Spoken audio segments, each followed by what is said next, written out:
বিশ্বাসে মেলায় বস্তু, তর্কে বহুদূর। এই বিশ্বাস এবং এই তর্কের এক ঐতিহ্যবাহী মেলবন্ধনে কিন্তু তৈরি আমাদের এই চ্যানেল দ্য অ্যাস্ট্রোপিডিয়া। নমস্কার, কেমন আছেন সবাই? আশা করি সবাই খুব ভালো রয়েছেন। Welcome to the অ্যাস্ট্রোপিডিয়া।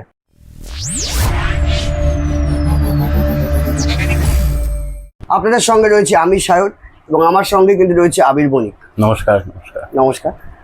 আমরা আবিরের থেকেই জেনে নেব জ্যোতিষশাস্ত্র কনসেপ্টটা আসলে কি। এক বৃহৎ শাস্ত্র।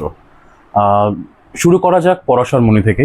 ঋষি পরাশর থেকে যার উৎপত্তি, যিনি লিখেছেন এই জ্যোতিষশাস্ত্র। সমগ্র জ্যোতিষশাস্ত্র আজকের মডিফিকেশন মডার্নাইজেশনের যুগেও আজকে তিনি সমানভাবে কিন্তু উপযোগী। আজকে যদি জ্যোতিষশাস্ত্রকে একটা ব্রডার সেন্সে দেখা যায়, এর মধ্যে কী কী রয়েছে, এর কিছু সাব ব্রাঞ্চ রয়েছে। প্রথমে বৈদিক, প্রথম, নেক্সট হোরারি, প্ল্যামিস্ট্রি, নিউমেরোলজি, এরকম বহু, এবং তার মধ্যে অন্যতম একটি লাল কিতাব। এত কিছুর মধ্যে টোটাল জিনিসটা হচ্ছে জ্যোতিষশাস্ত্র। এগুলো হচ্ছে তার এক একটি সাব ব্রাঞ্চ। যদি এর ইনডেপথ যাওয়া যায়, জ্যোতিষশাস্ত্র জাস্ট লাইক আ সমুদ্রের একটা জলের মতো। আচ্ছা, এর কোনো গভীরতা নেই। মানে এত তুমি যতই জানো একটা লেভেলে এসে, কিন্তু তুমি তার যতই দেখতে যাবো, মনে হচ্ছে আরও আছে, আরও আছে, আরও আছে। এর একদম খনি, একদম যেন স্বর্ণ খনি। এর মধ্যে কি রয়েছে? এর মধ্যে রয়েছে রাশি, এর মধ্যে রয়েছে গ্রহ, এর মধ্যে রয়েছে লগ্ন, এবং সর্বোপরি নক্ষত্র, যা ছাড়া জ্যোতিষশাস্ত্রের প্রেডিকশন কখনো সম্ভব নয়। সুতরাং জ্যোতিষশাস্ত্র যদি বলা যায়, একটি সাম আপ করা যায়, তাহলে কিছুর মেলবন্ধন। কী কী মেলবন্ধন? গ্রহ, নক্ষত্র, রাশি, লগ্ন, তিথি ইত্যাদি। এটা হচ্ছে সমগ্র জ্যোতিষশাস্ত্র। তোমার কথার এই রেস ধরেই আমি একটা প্রসঙ্গ সম্বন্ধে জানতে চাই। নিশ্চয়ই। যে কিছু মানুষের মতে জ্যোতিষশাস্ত্রটা হলো নাকি একটা বুজরুকি। তো তুমি এটাকে কিভাবে ব্যাখ্যা দিতে পারবে? দেখো, এটা যদি আমরা মনে করে থাকি যে জ্যোতিষশাস্ত্র বুজরুকি, তাহলে কিছু আমি উদাহরণ দিতে পারি দর্শকদের অ্যাজ ওয়েল অ্যাজ তোকেও। জিনিসটা কি? ধরে নে একজন সিএফএ। সিএফএ কথার অর্থ কি? চার্টার্ড ফাইন্যান্সিয়াল অ্যানালিস্ট, যার কাজ হচ্ছে আমাদেরকে ইনভেস্টমেন্টে সাহায্য করা, পোর্টফোলিও রিস্ক ম্যানেজমেন্ট করা। মিস্টার এক্স, ধরে নে মিস্টার এক্স, যিনি একজন সিএফ এর কাছে অ্যাপ্রোচ করেছেন যে আমি কিভাবে আমার মানিটাকে ডাইভার্সিফাই করব, করে বেশি পরিমাণে মুনাফা নেব। তিনি একটি ফ্রেমওয়ার্ক করে দিয়েছেন, আর মিস্টার এক্স সেই মতো করে ইনভেস্টমেন্ট করেছেন। দেখা গেল ইনভেস্টমেন্টের সমস্ত শেষে, বছরখানেক শেষে, ইনভেস্টমেন্টের যতটা আমি ফল আশা করেছিলাম ততটা হলো না। তাহলে আমি দোষটা কাকে দেবো? সেই পার্টিকুলার সিএফএ ব্যক্তিটি, না এই টোটাল সিএফএ শাস্ত্রের? অবশ্যই সেই পার্টিকুলার টোটাল সিএফ এর ব্যক্তিটি। যদি আমাকে আরেকটা উদাহরণ আমি দিয়ে দিই, ধর ডাক্তার। আমাদের প্রতিনিয়ত, আজকে তো মানুষ ওষুধ ছাড়া বাঁচছে না, একদম প্রতিনিয়ত। আজকে কোনো বাড়িতে রোগ ছাড়া কোনো মানুষ নেই, যা অবস্থা। তাহলে ধরে নে এখানে যে তুই এক ডাক্তারের কাছে গেছিস, তোর পেটে ব্যথা।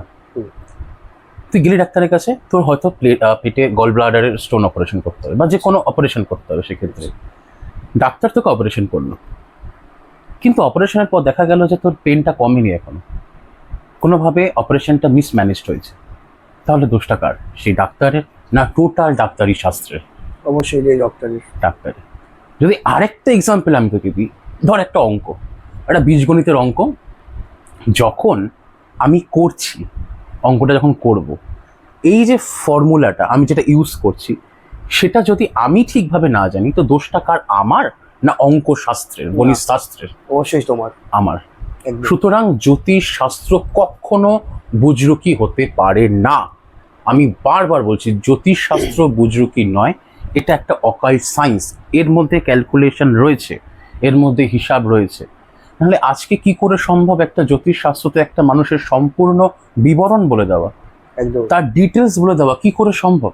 এটা কি সম্ভব? না, উইদাউট ক্যালকুলেশন সম্ভব নয়। তাহলে আমরা 100% নিশ্চিত এই জিনিসটাতে জ্যোতিষশাস্ত্র সত্যি, এবং এই জ্যোতিষ শাস্ত্রের মধ্যে একটা অকাল্ট সায়েন্স রয়েছে, যেখানে পুঙ্খানুপুঙ্খ ক্যালকুলেশন, কোন গ্রহ, কোন নক্ষত্র, কত ডিগ্রি, তার যে এই যে সমীকরণটা, তবে তো একটা মানুষকে বোঝা যাচ্ছে। না হলে যে কেউ যা পারছে তো মিলছে না জিনিসটা। সেটাই ন্যাচারালি জিনিসটা যারা তৈরি করে বুজরুকি, তাদের ব্যাপারে আমি বলতে পারবো না। তাদেরকে আমি ডিফেন্ড করতে চাই না, কিন্তু হ্যাঁ যেটুখানি আমি জানি, যেটুখানি প্র্যাকটিস করেছি, যেটুখানি গুরুর আশীর্বাদ, তাতে আমার মনে হয় জিনিসটা জ্যোতিষশাস্ত্র 100% অ্যাকুরেট, যদি সেটাকে ভালোভাবে ফলো করা যায় এবং ফলো করে কেউ সেই প্রেডিকশনটা করতে পারে। যদি কেউ না করতে পারে সেটা তার ব্যর্থতা, জ্যোতিষশাস্ত্রে কিন্তু ব্যর্থতা নয়। বোঝা গেল? একদম একদম। অসংখ্য ধন্যবাদ আবিরকে জ্যোতিষশাস্ত্র সম্বন্ধে আমাদের যে ধারণা বা সকলের যে ধারণা সেই কনসেপ্টটাকে ক্লিয়ার করে দেওয়ার জন্য। কিছু সংখ্যক মানুষ যারা ভাবছে যে বুঝছো কি এটা, তো তাদের উদ্দেশ্যেই কিন্তু এই ব্যাখ্যাটা দেওয়া আবিরের তরফ থেকে। একদম। আমাদের দর্শকদের মধ্যে অনেকেই আছে যারা হস্তরেখা বিচার, পুষ্টি বিচার, সংখ্যাতত্ত্ব বা ফেস রিডিং এইসবে বিশ্বাস করে। তো এদের মধ্যে নির্ভুল ফলাফল কোনটি দেয়, এটা সম্বন্ধে যদি আমাদের দর্শকবৃন্দদের তুমি কিছু বলতে চাও তাহলে খুব সুবিধা হয়। মানে তুই বলছিস যে এইগুলোর মধ্যে কে সব থেকে অ্যাকুরেট রেজাল্ট দেয়? একদমই তাই, তাই একদম তো, এটা প্রশ্ন। একদমই প্রশ্ন এটাই। ওকে, যদি এর ইনডেপথ অ্যানালাইসিস করা যায়, সর্বক্ষেত্রে সবার আগে বৈদিক। আচ্ছা, বৈদিকের ওই যে 9টি গ্রহ 12টি ঘর, এ হচ্ছে অ্যাকুরেট 100% রেজাল্ট দেবে। আমাদের ক্ষেত্রে যারা মনে করি যে অনেকে থাকে না যে টাইম অফ বার্থ নেই, আচ্ছা, তারা কি করবে? তাদের জন্য আমরা বের করি কি সংখ্যাতত্ত্ব বা নিউমেরোলজি। ঠিক আছে, অনেক সময় হোরারি বলা হয় এটাকে। অনেক ক্ষেত্রে অনেকেরই থাকে যে জন্মের সময়টা জানা নেই, সেক্ষেত্রে এটাকে আমরা খুবভাবে বহুলভাবে প্রচলিত এই জিনিসটি। আর যদি মনে হয় ফেস রিডিং, ফেস রিডিং তো একটি ভীষণ মডার্ন কনসেপ্ট আমি বলবো না, কারণ আগেকার দিনে অনেক মানে কি বলবো, সেই সাধক বা সেই ধরনের এনার্জি থাকা লোক বা যারা এই নিয়ে চর্চা করছেন, তারা ইজিলি যে কারোর কপাল দেখে মুখ দেখে বলে তো তোমার সাথেই হবে, তোমার সাথেই হবে। একদম। তো সেটা অনেক পুরনো জিনিস, এটা নতুন কোনো মডার্ন কনসেপ্ট নয়। হ্যাঁ, কিছু কিছু কনসেপ্ট পরবর্তীকালে অ্যাডাপ্ট করেছি আমরা, তার মধ্যে হচ্ছে লাল কিতাব, যার রেমেডিস গুলো হচ্ছে মার্ক কাটার রেমেডিস। মানে আমি একটা এক্সাম্পল জাস্ট বলছি দর্শকদের সুবিধার্থে। কারোর যদি শনি 4th হাউসে থাকে, আমরা সাধারণত কি বলি যে নেশা ভান করো না, তামসিক জিনিস করো না, কিন্তু কারোর শনি 4th হাউসে রয়েছে, তাকে আমরা বলি তুমি প্লিজ একদিন অ্যালকোহল খাও, মদ খাও। এটা কিন্তু তার রেমেডি। এগুলো কিন্তু হয় লাল কিতাব। লাল কিতাবে কিন্তু মার কাটারই কিছু একদম রেমেডিস রয়েছে, যেগুলো আমরা পর্যালোচনা করতেই পারি। আচ্ছা, আরেকটা কোয়েশ্চেন ছিল যে প্ল্যামিস্ট্রি, হস্তরেখা বিচার হয়। হস্তরেখা বিচার এই যে আমাদের এই যে হাত, এই হাত কথা বলে। আচ্ছা, হস্তরেখা বিচার হয়, কিন্তু জিনিসটা কি 60 to 70% এখান থেকে অ্যাকুরেট বলা সম্ভব। এবার যারা হয়তো বিশাল সেই আধ্যাত্মিকতায় পৌঁছে গেছে, যারা সাধক, যারা পৃথিবীর কোনো তার মায়া ঐতিহ্য কিচ্ছু তার মধ্যে নেই, তারা হয়তো হস্তরেখাও দেখবেন, তারা হয়তো কপাল দেখে বলে দিল যে এটা ঘটবে, এটা ঘটবে, এবং এটা হয়, এটা ঘটে, এটা বাস্তব সত্য। যাদের সাথে ঘটেছে তারা বলতে পারবেন জিনিসটা কমেন্টে হয়তো, তো এটা হয়। তাহলে প্ল্যামিস্ট্রি, নিউমেরোলজি, তারপরে যদি আমি ফেস রিডিং বলি, লাল কিতাব বলি, বৈদিক বলি, সবগুলোই না কোনোভাবে related to the main stream, that is বৈদিক, বা যার মধ্যে এই হচ্ছে 12টা ঘর 9টি গ্রহ। এটা হচ্ছে অরিজিনাল পুষ্টি, এবং এখান থেকে 100% অ্যাকিউরেট প্রেডিকশন করা সম্ভব। বাকিগুলো থেকেও সম্ভব, টু সাম এক্সটেন্ট একটু 19-20 হয়, যেমন মানুষের জীবনের ক্ষেত্রে 19-20 হয়ে থাকে না, সেরকম এক্ষেত্রে হয়ে থাকে। হ্যাঁ, যদি মানে জ্যোতিষী কেউ বলেন যে আমি 100% ঠিক বলতে পারি, তাহলে তিনি ভগবান, তাকে আমি নিজেও পূজা করি, তাহলে কোনো অসুবিধা নেই।